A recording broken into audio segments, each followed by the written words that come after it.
The zipper of her suitcase hissed shut, a sound that seemed to echo the gradual, silent decay of our marriage. Amber, my wife of 10 years, straightened her blazer, a fleeting flicker of something I couldn't place in her eyes.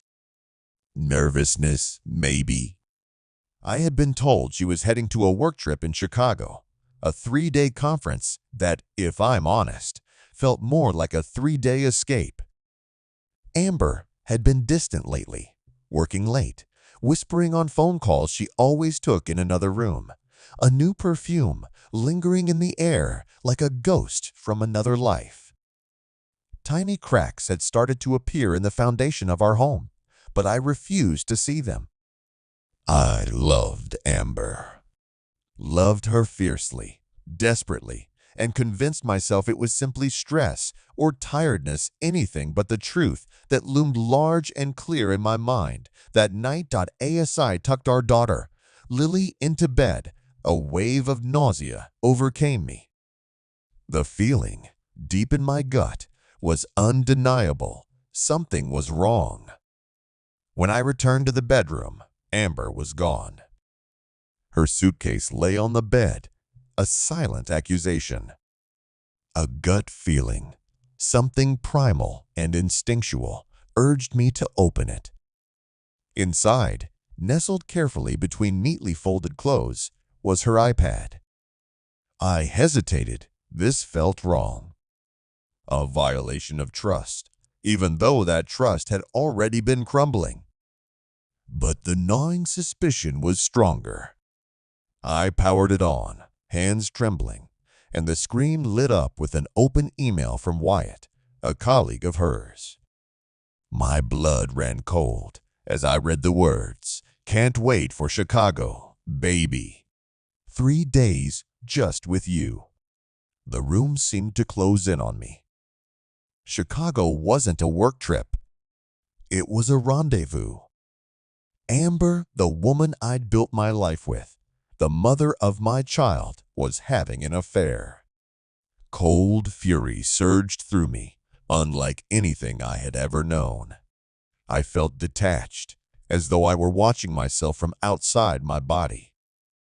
I picked up the iPad and scrolled through their messages, a sickening record of their betrayal dates, times, sweet nothings, plans for a future that didn't involve me. My revenge wouldn't be impulsive. It wouldn't be a rash, angry outburst. No, it would be calculated, precise, devastating.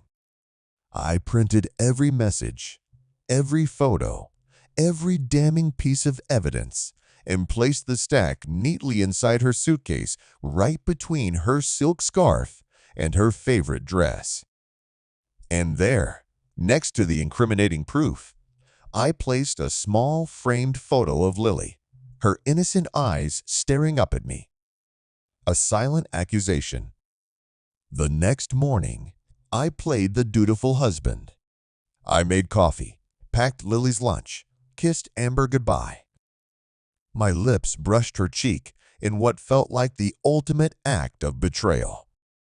She smiled a brittle, strained smile. "See you Monday," she said, her voice trembling. "Love you." "Have a good trip." I said nothing, my voice flat, emotionless. I watched from the window as she drove away, her car disappearing around the corner. Then, without hesitation, I picked up the phone and called Wyatt's wife, a woman I barely knew. "I think you need to see something," I said, my voice low, steady. "Come over whenever you're ready." 2 hours later, Wyatt's wife, a petite woman with eyes that mirrored my own devastation, sat on my couch, clutching the printed messages. Her face was ashen, her body trembling. We sat together in silence, united by our shared pain, 2 casualties of Amber and Wyatt's selfish choices. Sunday evening, I received a text from Amber, "We need to talk." It wasn't a question. She arrived home to find Wyatt's wife sitting on our sofa, Lily playing quietly at her feet.